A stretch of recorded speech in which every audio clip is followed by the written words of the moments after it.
Hey everybody, thanks for joining my page. Today I just wanted to talk about a couple things that were on my mind yesterday and today. I don't really know. Like I said, with most of my videos, these conversations I don't know where they're gonna go, but this one I think is gonna be good. So I'm gonna be talking about masks um, and the willful giving up of rights of the American population. And I'm also going to be talking a little bit about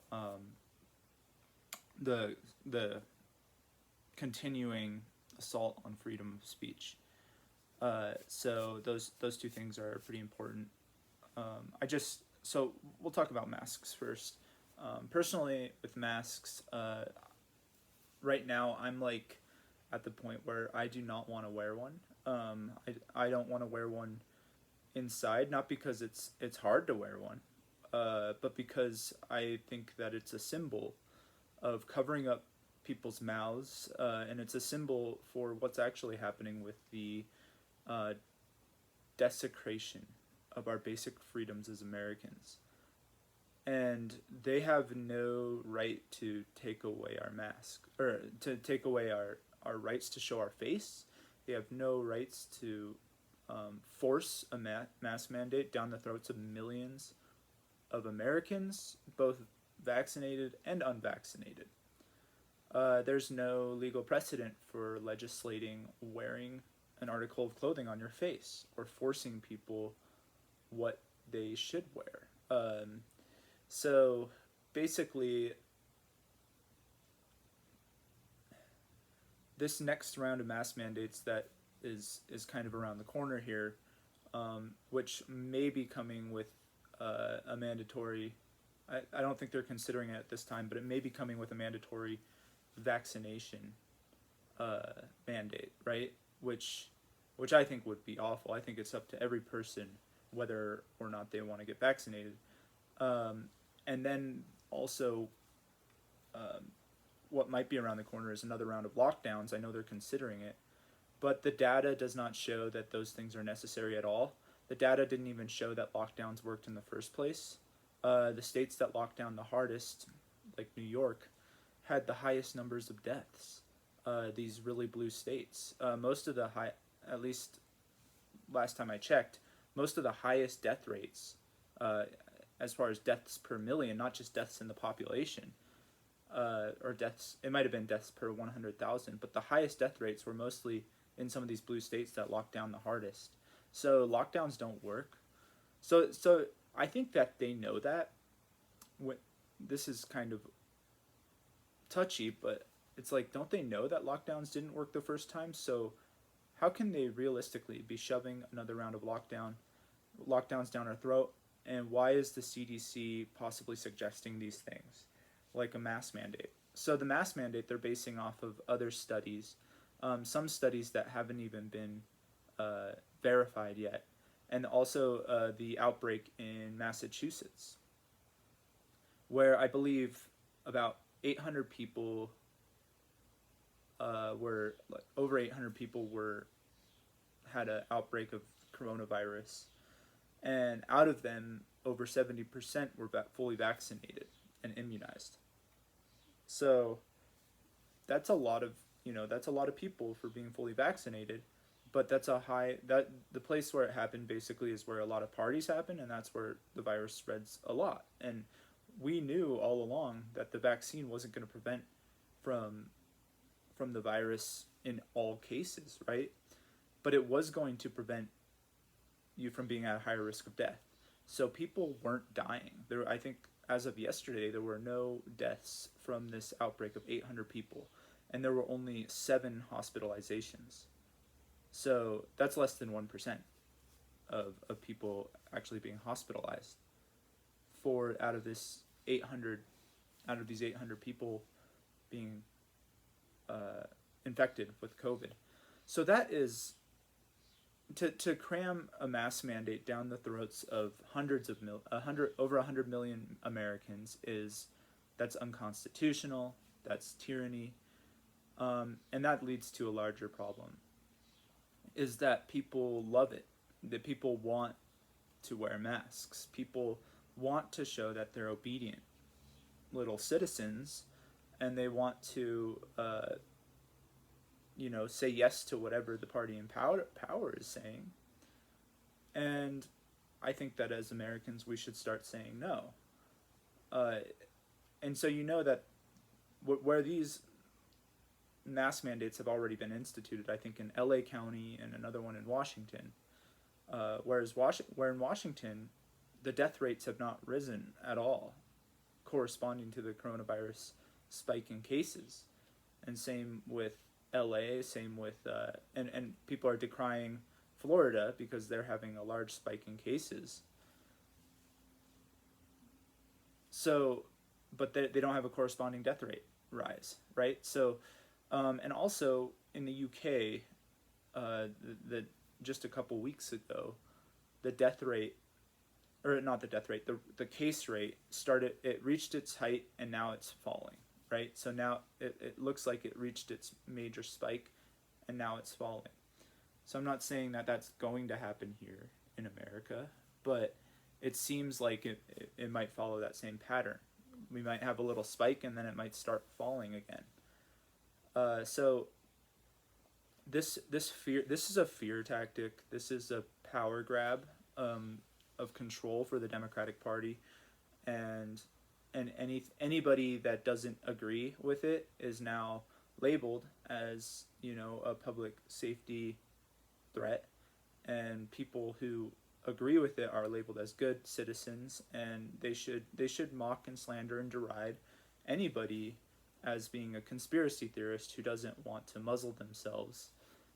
So I personally do not want to go out and see everybody wearing masks all the time and be the only one not wearing a mask, and then having people start hurling accusations at me again for that. Because as I said before, in one of my shows on masks, there was a time where I decided not to wear a mask, and I mean it was a terrible experience. Just the way I was treated for the crime of showing my face, right? Yeah, so anyways, those are my opinions on what is happening with the masks right now. And then that leads me into my next, which the masks symbolize silencing us, right? The silencing that they're actually doing, which I talked about in depth in my video on free speech crackdowns, so go watch that. I think that's helpful, especially if people are skeptical about like whether or not they're really after your freedom of speech. They are. That they've admitted it. Jen Psaki admitted that the Democratic Party was monitoring our behavior on Facebook. Facebook admitted that it was not only going to continue flagging posts that they said had misinformation, but that they were going to start reducing the reach of their users. And I don't know how they do it, but I take it messing with the algorithms of individual users and forcing them to, when they post things, it kind of just stays on their page, so people maybe will be able to like go on your page and see stuff, but it's not going to be reaching other people in their feed. And I think that happened to me because like I said, people haven't been seeing anything I've been posting. I checked on my mom's after I posted like 12 different things. It showed up for a second, then I clicked refresh and scrolled down for like a half an hour and couldn't find anything that I had posted. So, and they said that they weren't just going to be doing this for like popular pages that don't agree with them, but for, the layman like me.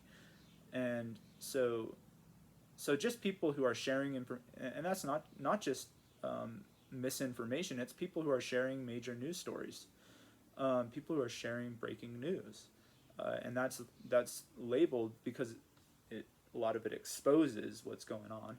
It's labeled by the Democratic Party and by the big tech platforms to be misinformation. So that's a problem. Naomi Wolf, she was the former Clinton, I can't remember her job title, but she was in the Clinton administration.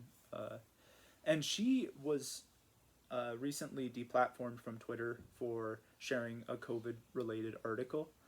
And she, she recognizes that this is a threat to our freedom of speech, our basic freedoms. And she also I've been beating this drum all along, but these little incremental steps of vague terminology saying you're a misinformation super spreader, or you're saying hate speech, or you're a conspiracy theorist, or you're a racist, right? These are all vague umbrella terms that you can kind of put anything that you don't like seeing underneath, and in the name of stopping this danger to society that is actually seeking out other information than what's sanctioned by the state in this dystopian measure of power control. What they are doing is they are conditioning us. I mean, I know I've been beating this drum, but they are conditioning us to just give it all up. And we are.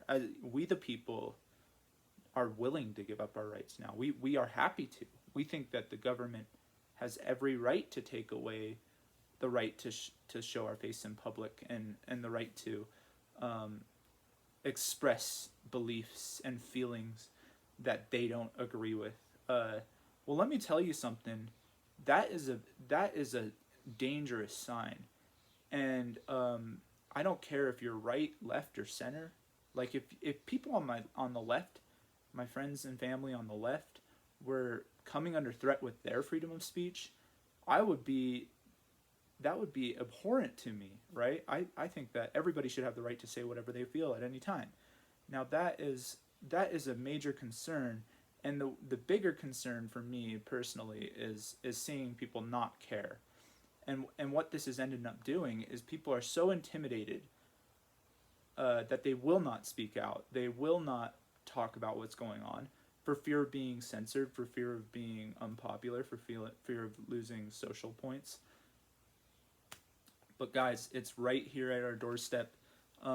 There's no denying that the proof is there. We've seen the proof out of the horse's mouth. They're doing this. The party in power is using the powers of the state, big tech monopolies, and other monopolies to unilaterally force their agenda down our throats. And that is a major problem. And if you don't think that's a problem, and if you think that the biggest problem right now is that Trump won't reveal his latest tax returns, you are a part of this problem. You are a part of this problem. Because you are getting mad at people who are talking about things that are actually happening in the world, and you're still worried about the GOP boogeyman coming to get you. So that's all I gotta say right now, and this is scary times we're living in, and our rights are being pulled out from right under our feet, and we're literally letting it happen. And so I was expressing concerns about what was going to happen before the election, and I was telling people like why I had become Republican, because I've only been I've only been a Republican for over a year, but why I was going to vote Republican, and people didn't understand, and it's not because I'm like I could tell the future or anything. It's simply because I started doing my own research and looking for other information. Those are the only reasons. So the way people used to get their information was through all sorts of different partisan papers, and they would kind of look at all these different ideas that had spins on them, and they would weigh and evaluate what was going on. And then the internet changed that, right? Social media changed that, and now there's only one paper with spin, or one news. There's only one aspect of news that gets told to the people, and anything outside of that aspect, anything that disagrees with that, is being silenced. And it really astonishes me that I have to explain this stuff to people, that as Americans we should be allowed to look for information. We should be allowed to do our own research. We shouldn't be silenced when we express our beliefs, our opinions, or share a news story. So, I mean, it just is amazing that to say that is the least bit controversial. Anyways, I'm going to cut it off here at 15 minutes, but thanks so much for watching. Like, share, subscribe, and God bless you all.